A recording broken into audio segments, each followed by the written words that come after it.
देश में दलितों में बड़ा सियासी प्रभाव रखने वाली बहुजन समाज पार्टी क्या 2027 के यूपी विधानसभा चुनाव के लिए कमर कस चुकी है?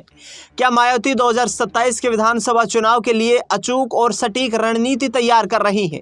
आखिरकार किस पार्टी के साथ मायावती गठबंधन करने जा रही हैं?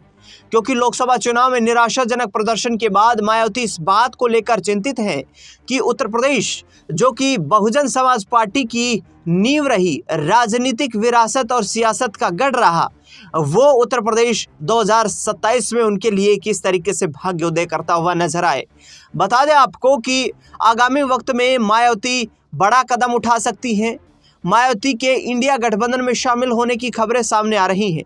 कांग्रेस पार्टी के यूपी के प्रभारी अविनाश पांडे ने भी मायावती को इंडिया गठबंधन में शामिल होने का निमंत्रण दे दिया है।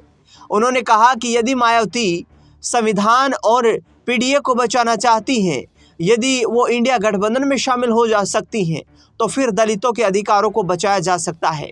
आज एक तरफ ऐसी पार्टी सत्तारूढ़ पार्टी है जो संविधान को नहीं मानती है, अविनाश पांडे का ये कहना है, और जिसमें उन्होंने सीधे तौर पर आरोप भारतीय जनता पार्टी पर लगाया है। और दूसरी ओर उनका कहना है कि हमारे नेता जननायक राहुल गांधी सर्व समाज को साथ लेकर चल रहे हैं।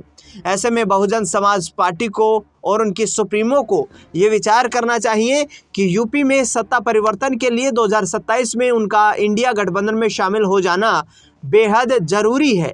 बता दें आपको कि 2024 के लोकसभा चुनाव में भी कांग्रेस पार्टी की तरफ से और समाजवादी पार्टी की तरफ से इंडिया गठबंधन में शामिल हो जाने का निमंत्रण बीएसपी को दिया था, लेकिन उस दौरान मायावती ने साफ कहा था कि बीएसपी का कोई भी बड़ा गठबंधन यानी कि एनडीए और इंडिया में शामिल होने का विचार नहीं है।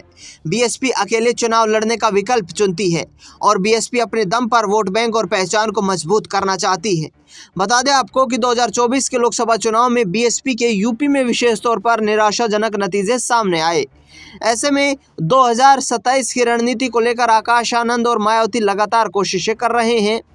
अविनाश पांडे के निमंत्रण के बाद मायावती क्या फिर से समाजवादी पार्टी और कांग्रेस पार्टी के इंडिया गठबंधन में शामिल होंगी, ये देखना बेहद दिलचस्प रहेगा।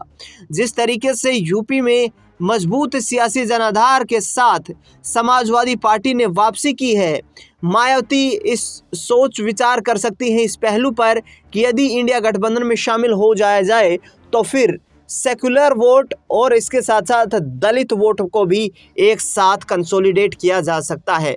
अविनाश पांडे के निमंत्रण पर क्या मायावती विचार करेंगी? क्या आकाश आनंद, जो कि उनके नेशनल कोऑर्डिनेटर बनाए जा चुके हैं, वो इस पर कोई अपनी प्राथमिकता रखेंगे? ये देखना बेहद दिलचस्प रहेगा। यूपी विधानसभा चुनाव को लेकर राजनीतिक दल कमर कस चुके हैं। इस खास रिपोर्ट में फिलहाल के लिए इतना ही।